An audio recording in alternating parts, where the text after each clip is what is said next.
Out of the east, the patriarch Abraham came to settle in the land of Canaan. Abraham had 2 sons. Ishmael, the elder of the 2, born to the concubine Hagar, was banished to the desert. Abraham's wife, Sarah, gave birth to his 2nd son, Isaac, who was taken to Mount Moriah to be a sacrifice to his God on a stone altar which now stands beneath this golden dome. Millennia passed, and the sons of Abraham were destined to meet again, not in brotherhood, but in bitter struggle, enmity, and war over this, the promised land.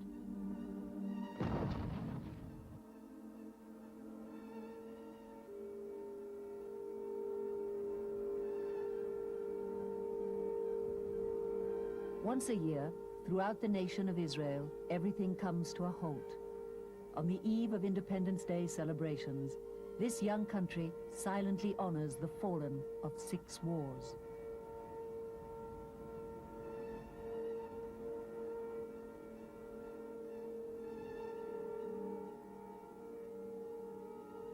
Looking at the beauty of this historic city that traces its roots back to the very dawn of Western civilization, it is almost impossible to see how harm or hatred could ever be produced from within its walls. But these are just echoes of the old world, ghosts of generations that said Jews and Arabs must be enemies, for they have always been so. Perhaps then it is no coincidence that the concept of a lasting peace with the most vicious yet most vulnerable enemy of all, the Palestinians, was conceived. There is no another partner to deliver the Palestinians. With the extreme Islamic groups, it means continuation of violence and terror alone without the hope through negotiation to find a solution. If there is any chance, and I'm not saying that it is in the pocket for sure, if there is any chance, is with the PLO of Arafat. I am coming here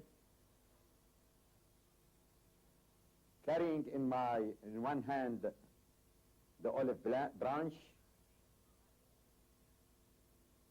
and in the other hand the gun to protect the olive branch. And after 2,000 years of exile and dispersion and suffering and loneliness and smallness, these Jewish people came back. Many returned as survivors of the Nazi Holocaust, seeking refuge from a world that watched Hitler annihilate over 6 million European Jews. Seeking a new life in a promised homeland, they are stopped by a British blockade that keeps them out of Palestine by force.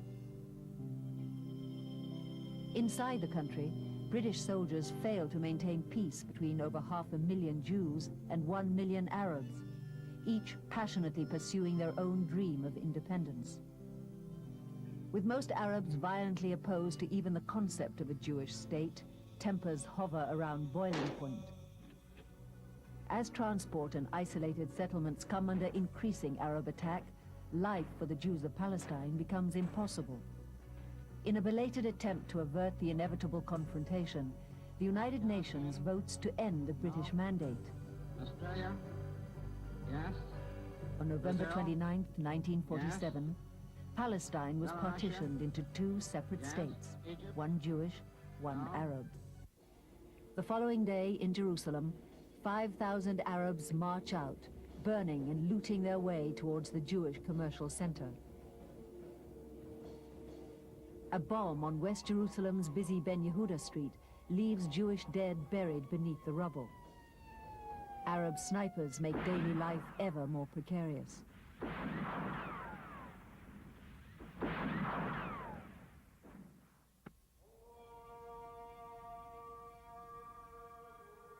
Setting out from the coastal plain, convoys of supplies make desperate attempts to run the gauntlet of continued Arab attacks.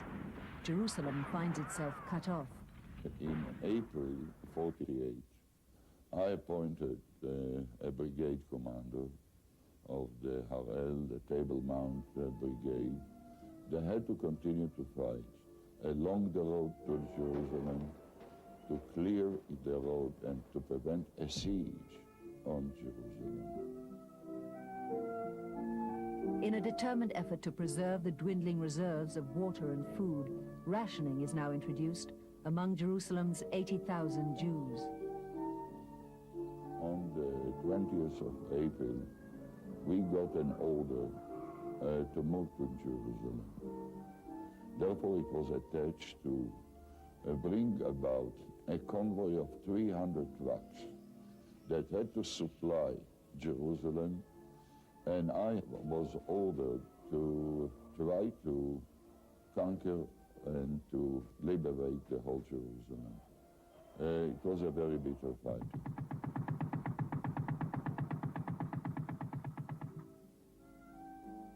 After heavy fighting, 1,500 Jewish soldiers managed to open the road and take control of strategic parts of Jerusalem. The British, busy with their own preparations for departure, are surprisingly quick to respond, issuing an ultimatum for the Jews to withdraw from their hard-won positions.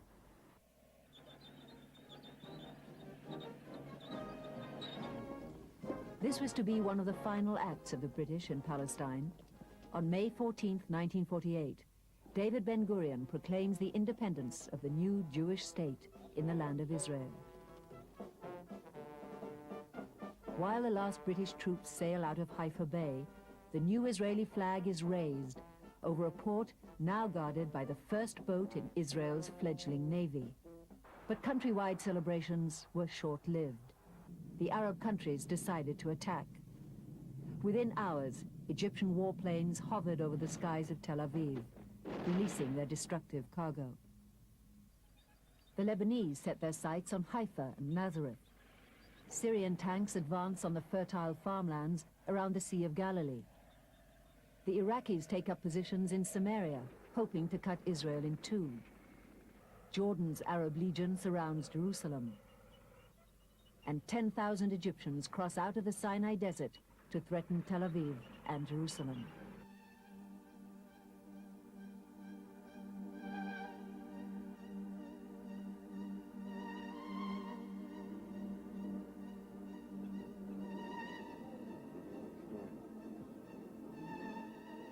With the whole country a potential battleground, the citizens of Israel soberly joined up.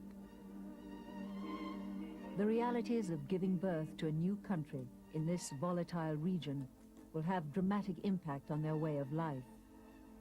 Historic consequences which no one could foresee. A small arms industry is started, turning irrigation pipes into primitive mortars and homemade grenades, as the Jews impatiently await the arrival of weapons purchased abroad. Impatient, too, of conscripts swelling the ranks of the Arab Liberation Army. They come to join Iraqi General Fauzi al-Qaukji, who set up positions overlooking the Jezreel Valley, the legendary battlefield of Armageddon.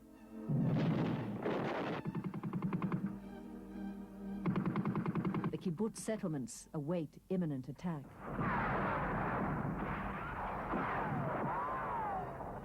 In northern Israel, each settlement battles for its very existence. They have no choice but to repel the invading armies of Syria, Lebanon, and Iraq.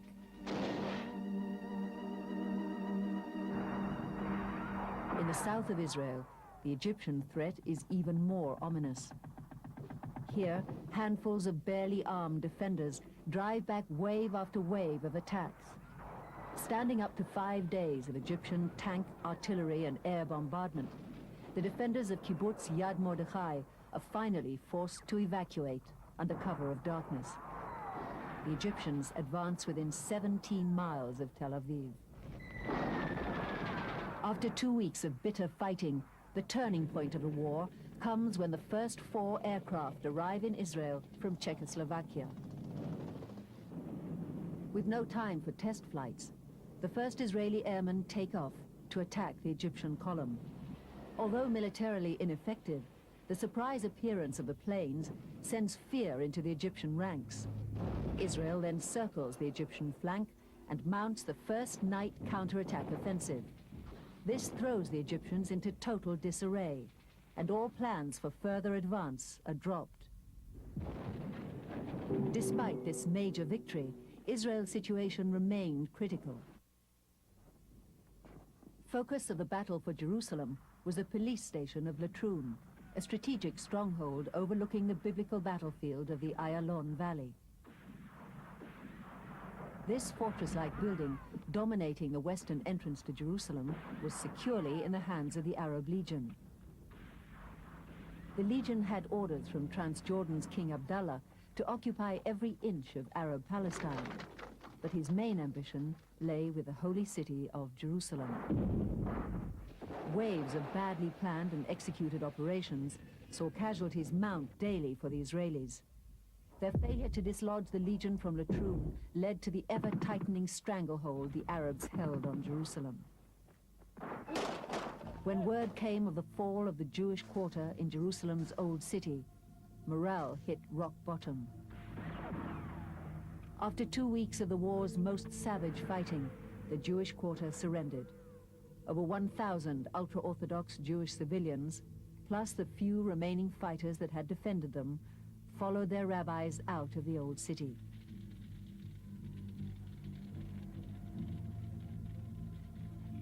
With the city at the end of its limited supplies, the Israelis at last completed a road across the mountains and brought the first convoy in months to Jerusalem.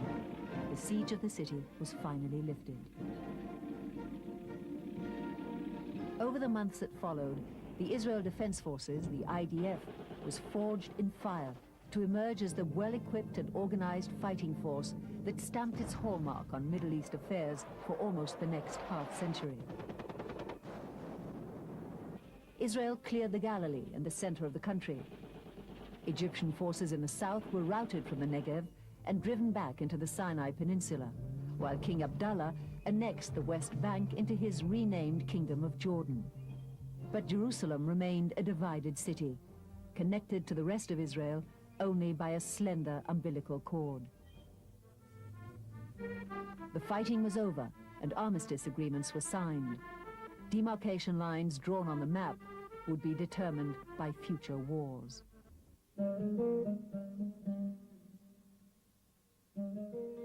The fighting left some 800,000 Palestinian Arabs homeless. They became the victims of a continuous struggle between Arab leaders' ambitions and Jewish survival in the region. These refugees were destined to become a core issue in the long-simmering Middle East conflict.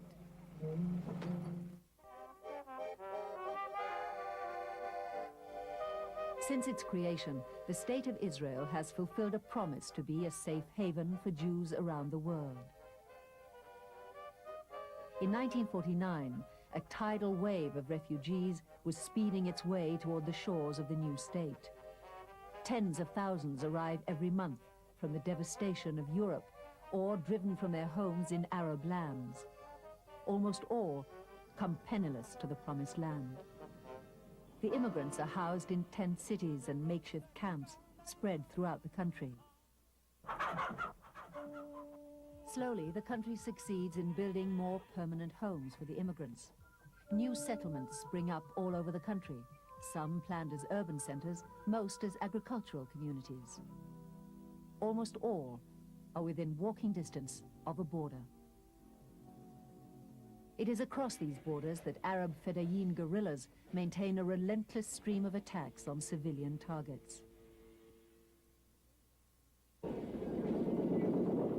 The Israeli army mounts continuous action against the constant Fedayeen incursions. Retaliatory raids often take the IDF deep into Arab territory, striking at Fedayeen bases in Jordan and Egypt. In Egypt, at the same time, great social upheaval is underway. On a wave of popular support, Gamal Abdel Nasser leads a bloodless coup. King Farouk is swept into exile. Egypt becomes a republic, with Nasser promising widespread reform. Aiming for leadership of the whole Arab world, Nasser is quick to raise the battle cry against Israel. Negotiating a massive Soviet-backed arms deal with Czechoslovakia, Egypt gains a 4-to-1 weapons supremacy over Israel. Establishing a joint military command with Syria and with young King Hussein of Jordan, Nasser confidently begins to move. His aim, the destruction of both the Jewish state and Western influence in the Middle East. Closing the Straits of Tiran with long-range guns at Bab el-Mandeb, Nasser cuts off Israel's sea link to Africa and the Far East. The city of Suez at the entrance to the canal that connects the Mediterranean to the Red Sea. Expelling British and French troops from their bases in the Suez Canal zone, Nasser promptly nationalizes this strategic waterway. When he pours weapons into the Sinai Peninsula, war becomes inevitable. The French approach Shimon Peres, then Director General of the Defense Ministry, to present Israel with a secret plan. The French would supply Israel with badly needed weapons, and Israel would invade the Sinai Peninsula, threatening the Suez Canal. This would give the Allies an excuse to intervene and invade the canal zone. With my connections in France, the French invited me and says, look, we plan to have an operation which will be called Musketeer. It will be us and the British, but you have reasons of your own to participate. If you want to, we can coordinate either the time or the war. On October 29, 1956, Israeli planes fly low over Sinai, cutting telephone wires.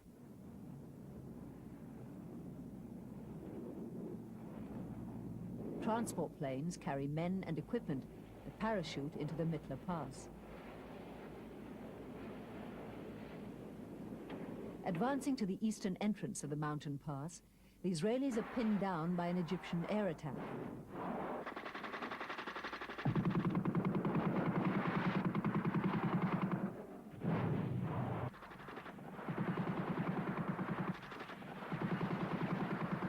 The following 7-hour battle sees 38 more Israeli paratroopers and over 200 Egyptian soldiers killed. The rest of the Egyptians retreat from the Mitla, escaping back towards the canal.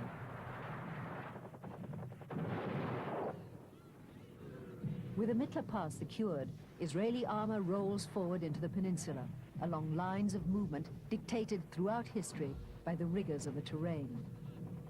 Picking up momentum across the desert sands, Israel's armored corps proves the most effective fighting force in its own right.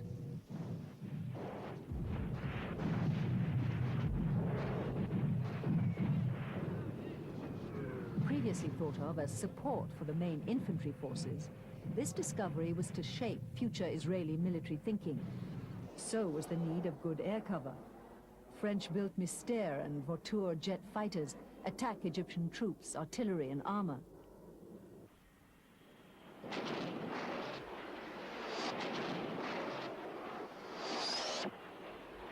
Israel finds itself in hot pursuit of the tail of the fast-retreating Egyptians.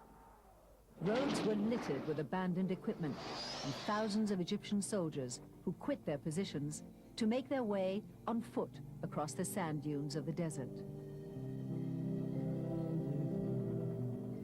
In 100 hours of battle, Israel captured the entire Sinai Peninsula, taking the Suez Canal, cleared the Gaza Strip of Fedayeen guerrillas, and finally destroyed the Egyptian gun batteries at Bab el-Mandeb, reopening the Straits of Tiran to Israeli shipping. The 56th War was part of a major operation that was planned by Britain and France against the regime of Gamal Abdel Nasser. We played a minor role in this operation. On November 1st, as the Allies landed in the canal zone, Suez became an international crisis. Too reminiscent of gunboat diplomacy and too close to nuclear confrontation, America and the USSR demand a unilateral withdrawal. Britain and France quickly buckled to international pressure and withdrawal. Reluctantly, and only after UN soldiers are placed in Sinai, do Israeli troops pull out. In Israel, opposition leader Menachem Begin incites massive demonstrations, calling the withdrawal a dishonor to the fighters.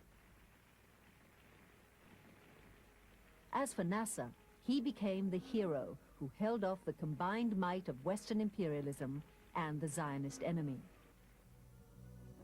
One of Israel's few tangible gains from the Sinai War was a flourishing relationship with France. As well as a continued flow of conventional weapons, French assistance helped build Israel's secret nuclear reactor. At that time, to build a nuclear reactor was quite a sensational story. Nobody believed that a small country like Israel can do it. I wasn't impressed by that, but we can do it then, and we did it. And it came out that this created also sort of a deterrent around Israel. It was really foggy, ambiguous. And on many occasions, many people ask, why don't you get rid of the ambiguity and be clear? And our answer is very simple. If ambiguity can create a deterrence, why get rid of it? Why should we tell our neighbors, look, don't you worry, we have nothing.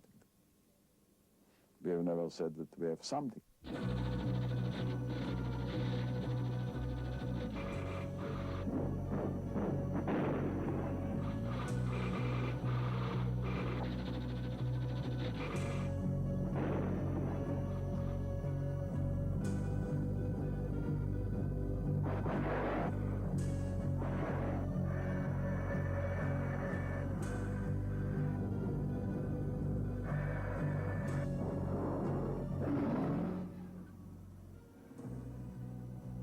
Over the next decade, the border with Egypt remains relatively quiet.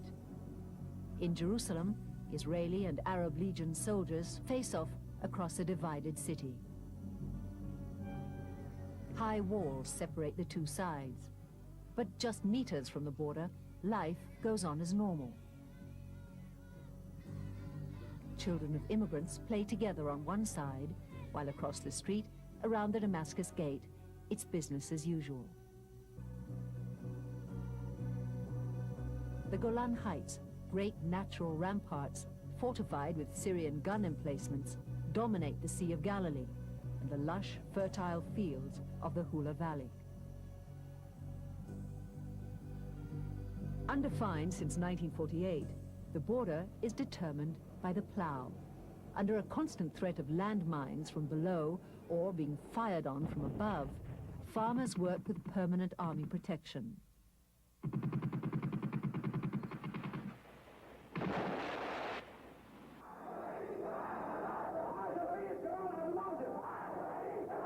The masses call for jihad, holy war against the Zionists, while Egyptian television sends a clear message to Israel. The Arab nation has decided that the land of Palestine will be purified from your presence. Therefore, pack your belongings and escape now before death finds you. Egypt demands a UN withdrawal from Sinai and Gaza. The whole country waits for war. Chief of Staff Yitzhák Rabin supervises the preparation of one of the most daring battle plans ever conceived.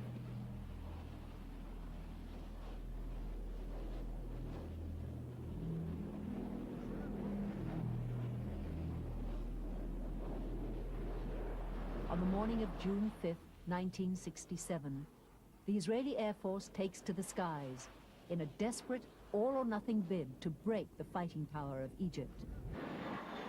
With split-second timing, Israeli jets arrive simultaneously over 11 Egyptian airstrips, just as the Egyptian pilots below were having their morning coffee. Without reducing speed, in one pass after another, they devastate the aircraft laid out neatly on the tarmacs below them.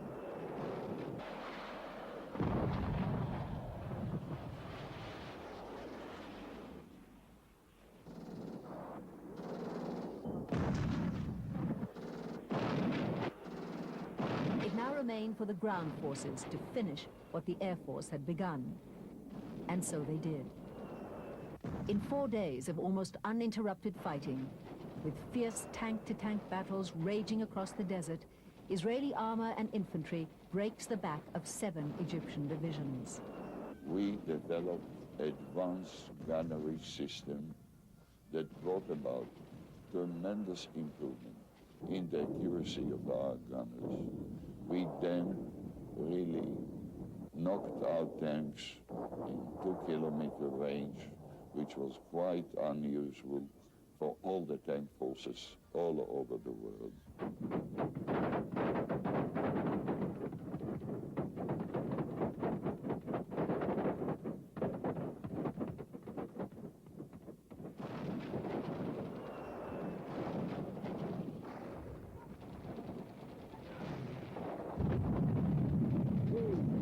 Capturing the whole of the Sinai Peninsula in less than 100 hours, thousands of Egyptian prisoners fall into Israeli hands.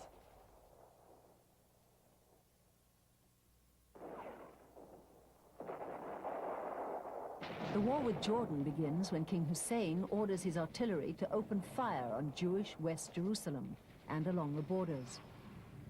Told by Nasser that Egypt is scoring spectacular successes, Hussein rushes to join the ranks of the victors. It proves to be a fatal mistake. Israel's reply is a swift 3-day campaign that sweeps the Jordanians from the West Bank and pushes the border back to the Jordan River. Not stopping there, Israeli armored columns press north, straight into action to dislodge the Syrians from the Golan Heights. Under pressure to complete the operation before a ceasefire comes into effect, Israeli armor attacks. In a maneuver they had been specially training for in secret, Israeli tanks cut a road straight up the Golan's steepest slope, exactly at the point where the Syrian defenses are weakest. With a great loss of life in hand-to-hand fighting, the infantry overcomes a near impregnable fortress. When it falls, the Syrian army crumbles. Many Syrians fall prisoner, and finally, Israel occupies the Golan Heights.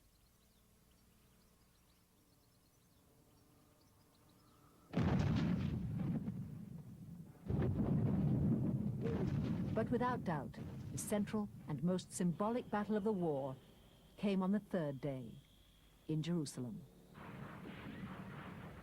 After 30 hours of continuous and bloody fighting, in which they lost over 1 in 5 of their men, a reserve brigade of Israeli paratroopers managed to break in through the walls of the old city, here at the Lion's Gate.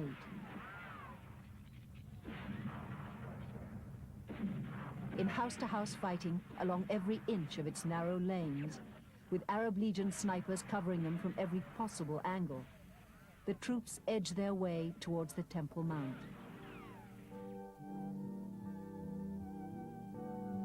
At last, the Western Wall, holiest site of Judaism, is back in Jewish hands.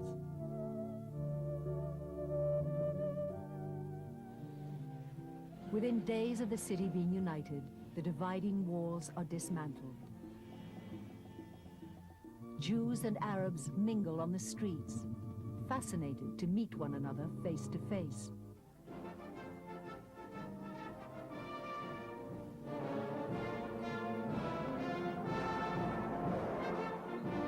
The 6-day war is over. The victory is total, or so it seems.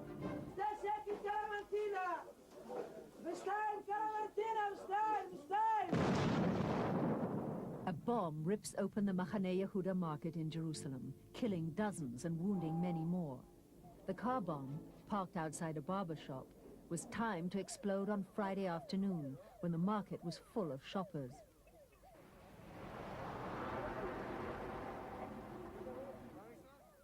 The attack, launched by PLO terrorists based in Lebanon, is a reminder to Israel that it has 1 million Palestinians under occupation.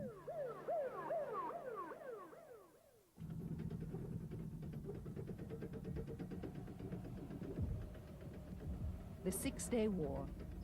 Where this had been a swift and decisive war, the next, the war of attrition, will prove a long, drawn-out and painful campaign.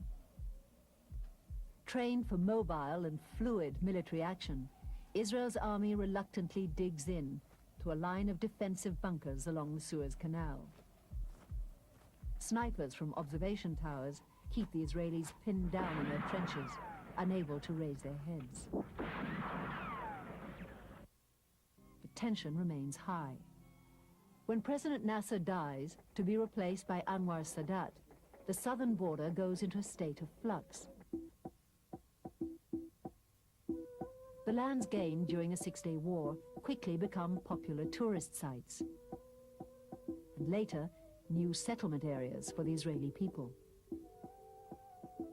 Oil discovered under the sands of Sinai, plus cheap labor from Gaza and the West Bank, helped create a boom for Israel's expanding economy. As affluence spreads amongst the people, it gives rise to the one thing Israel can ill afford: complacency. The Day of Atonement, 1973, the holiest day of the Jewish year. Nobody drives, no radios play. Believers give up the day to prayer and fasting.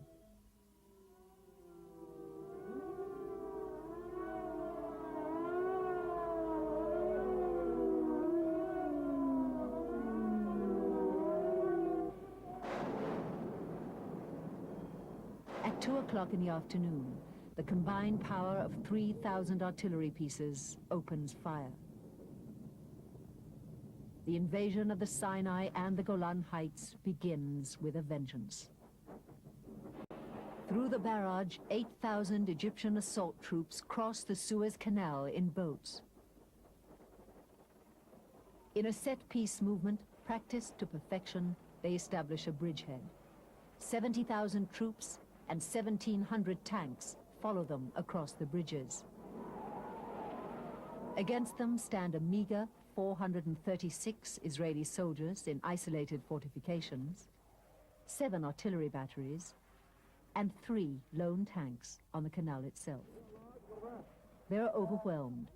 Soon the Egyptian flag flies proudly over the east bank of the canal.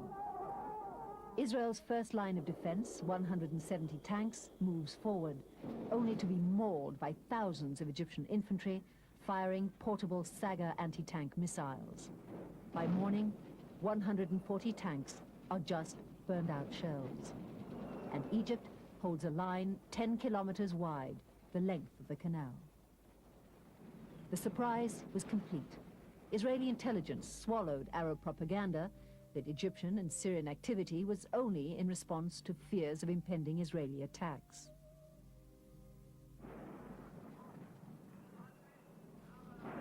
Out of the smoke in the north, the first of 1,500 Syrian tanks bear down on a solitary Israeli tank platoon in a forward position.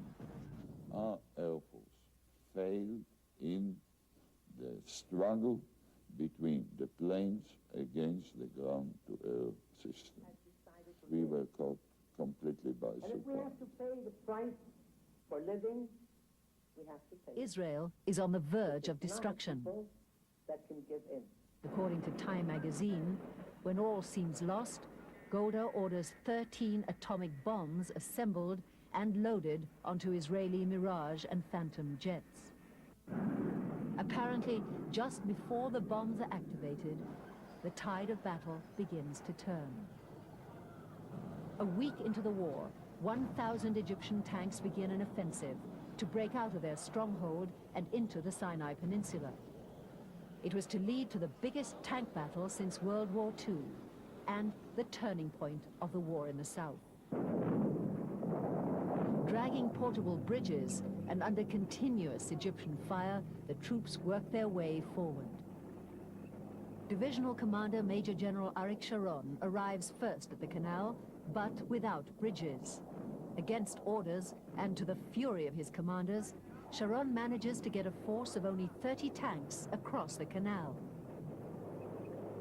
In rapid movement on the lightly defended desert, they destroy missile bases, opening the skies to Israeli jets.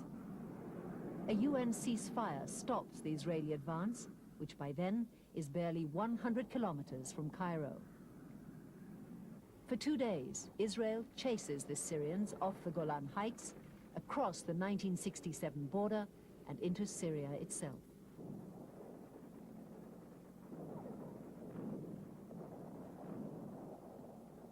President Anwar Sadat wipes clean the Arab shame of 3 decades. He has removed forever the psychological block of Israeli unbeatability and Arab inferiority. The 1977 elections proved to be a revolution in Israeli politics. Israel goes to the polls and elects longtime opposition leader Menachem Begin, doing away with the Socialist Labour Party. And if that were not change enough, barely 6 months later, President Anwar Sadat of Egypt lands at Tel Aviv airport.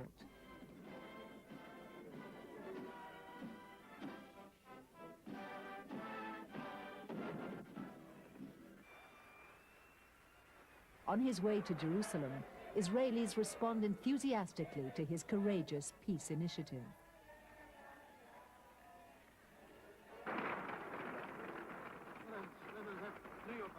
In March 1979, on the White House lawn in Washington, US President Jimmy Carter hosts the signing of the peace treaty between Israel and the largest Arab state. While talks progress towards peace in the south, Israel's northern border is on fire. Katyusha rockets fall on towns and villages every night, fired from PLO strongholds over the border.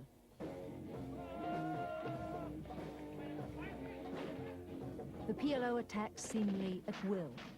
Drawing strength from its leader, Iasser Arafat, it mounts a wave of terror designed to spread fear in Israel and around the world.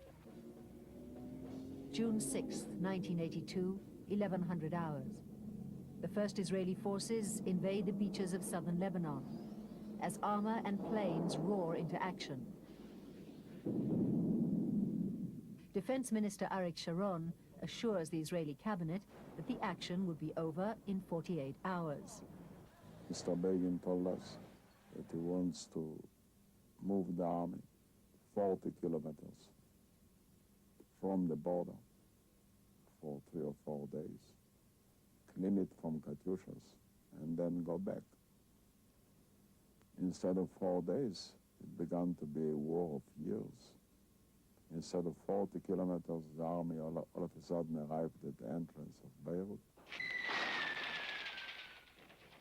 The central and eastern arms engage Syrian troops in fierce fighting. As the central thrust advances, it undermines the Syrian grip on Beirut itself. Israeli troops barrel toward the city. With no break in the fighting, Israel's forward units drive into Christian East Beirut. Begin believes the Christian militiamen will finish off what is left of Arafat's force.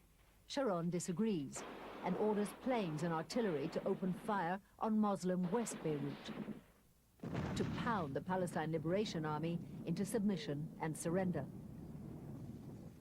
Israeli troops capture the airport and the Beirut-Damascus highway, the Syrian escape route from the city. In August, as America and Lebanon seek a country willing to take Arafat's fighters, Arik Sharon orders the heaviest bombings yet, killing some 300 people. In Israel, growing public pressure calls for a stop to the bombardment of Beirut and demands that the boys come home. For the first time in Israel's history, the moral conviction of the Israeli army begins to break. Early September sees over 14,000 PLO and Syrian forces leave Lebanon. Yasser Arafat, having held his position honorably throughout the whole invasion, is forced to move his headquarters from Beirut to Tunis. This is a part of the long march to our independent states, to our capital, Palestine, Jerusalem. In the wake of the withdrawal, to prevent intercommunal violence, the Israeli government orders its soldiers into West Beirut. But Arik Sharon takes the opportunity to surround the refugee camps of Sabra and Shatila, where, he claims, 2,000 armed PLO terrorists are hiding. The camps are then turned over to the Christian militiamen. With not a single armed PLO soldier in the camps, hundreds of unprotected men, women, and children are butchered in a night of senseless slaughter.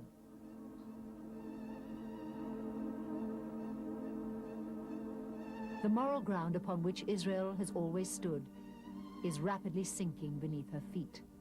A climate of shame is in the air. First to take advantage of this are the Palestinians of the occupied West Bank and Gaza Strip. They had watched the misfortunes of their brethren in Lebanon. Now they were quick to act. Brave young men with nothing to lose confront Israeli security forces in a running battle. The teenage stone throwers defy the curfews, tear gas, and rubber bullets. The Intifada, or Palestinian uprising, has begun. The Intifada differs from other acts of terror because it was maybe the first time that the Palestinian people as such mobilized themselves on the side of the Intifada people. It was really more of a popular movement than ever before. I came to the conclusion that we cannot solve the relations between the Palestinians in the territories during the period of the Intifada by military means only. The Palestinians of the territories have been passive and silent for decades. Suddenly, they find they have a voice, and one the outside world wants to listen to. TV crews from every nationality jostle each other whenever the youngsters take to the streets. The younger they are, the more poignant the pictures. They become a generation of media stars, heroes of the television war. Throughout the towns and villages of the West Bank, and in the overcrowded and unhealthy refugee camps of Gaza, a new generation of Palestinians stop waiting for the world or some faraway liberation organization to solve their problems. Then suddenly, media attention shifts when Saddam Hussein invades Kuwait, triggering the Gulf War.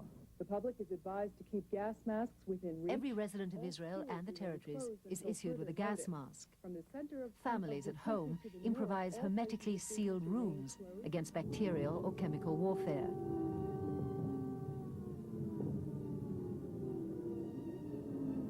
It was with great fear that Israelis watched TV on the first night of the war, waiting to be sent to the shelters and told to put on their gas masks.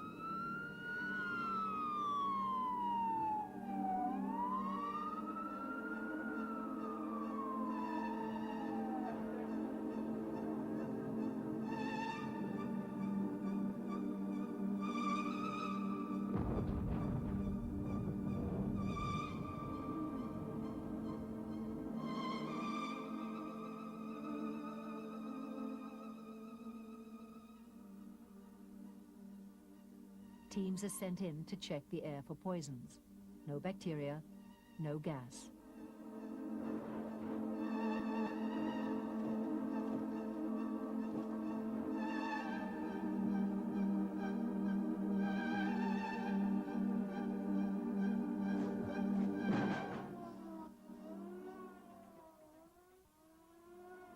Within a few days, half of Israel's population is arrogantly sitting outside, watching the patriots explode the scuds high above their heads.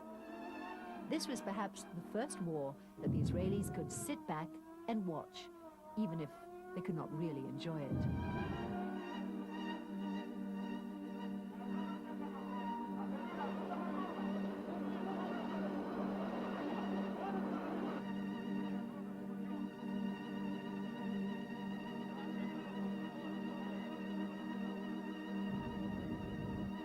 But the world is not the same after the Gulf War. A new friendship, forged in the fire of a war against a common enemy, has brought Arabs and the West closer than ever before. After the Gulf War, we agreed upon for President Bush initiative to go to Madrid conference and to participate in it.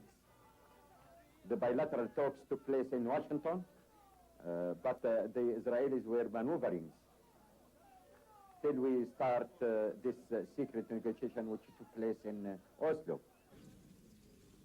Then suddenly, the Norwegian government shocks the world.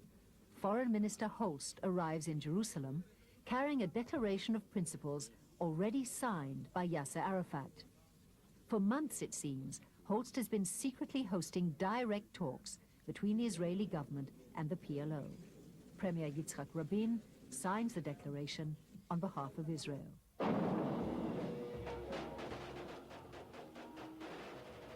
The opponents of peace become more violent in their resistance. Extremist Palestinians, the Hamas, and the fundamentalist Islamic Jihad group launch daily attacks on Israeli citizens and soldiers, trying to kill the peace initiative even before it is born. Jewish settlers of the occupied territories religiously oppose life under Palestinian sovereignty. They hit out at their neighbors, attacking Arabs in the streets. They too are determined to stop the peace process. Rabin, Peres are not the Jewish people. We are the Jewish people. We make the rules. Not Rabin, not Peres. The two sides ratify the agreement.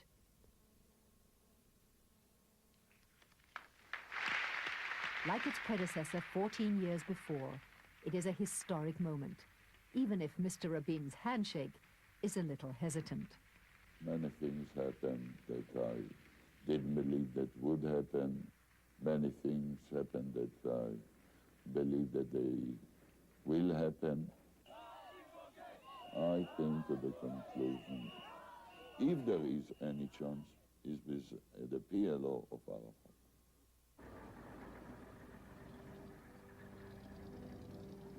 The Israeli army finally pulls out its bases in the Gaza Strip and Jericho, ending 27 years of bitter occupation.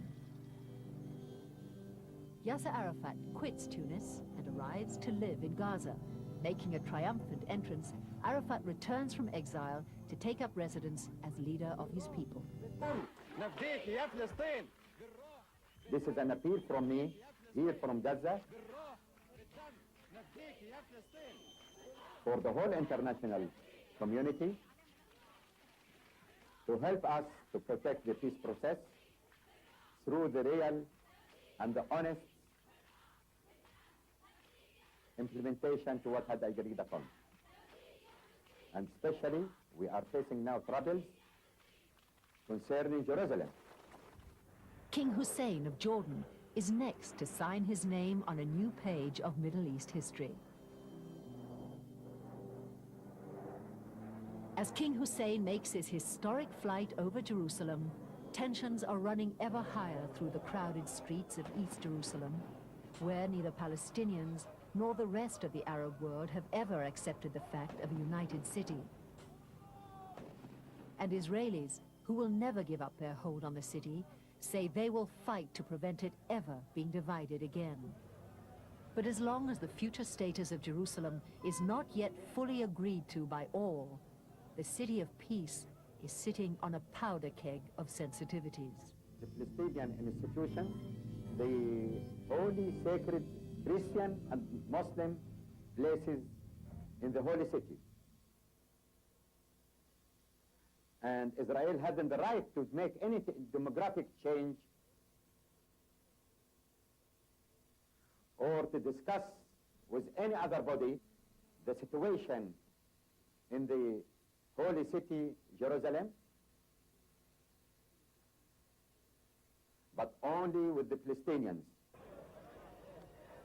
Behind the closed doors of prejudice, where windows of compromise never open, and the banners of extremism wait to be unfurled, where neither Palestinians nor the Israelis, who will never give up their hold on the city, say that Jews and Arabs must be enemies, for they have always been so. They didn't win a single war, and we, who won all the wars, didn't win a single peace. So each of us has had to draw the conclusions. After almost 50 years, Will Israel at last be recognized by all its neighbors and find a full and equal place among the nations of the region? Well, it's true. In accordance to the Bible, all the prophets came from this region. I would not advise anyone to become a prophet. What will happen in the coming 50 years? We have to have a policy that gives a peace a chance. Thus it may come to pass that nation shall not lift up sword against nation, neither shall they learn war anymore.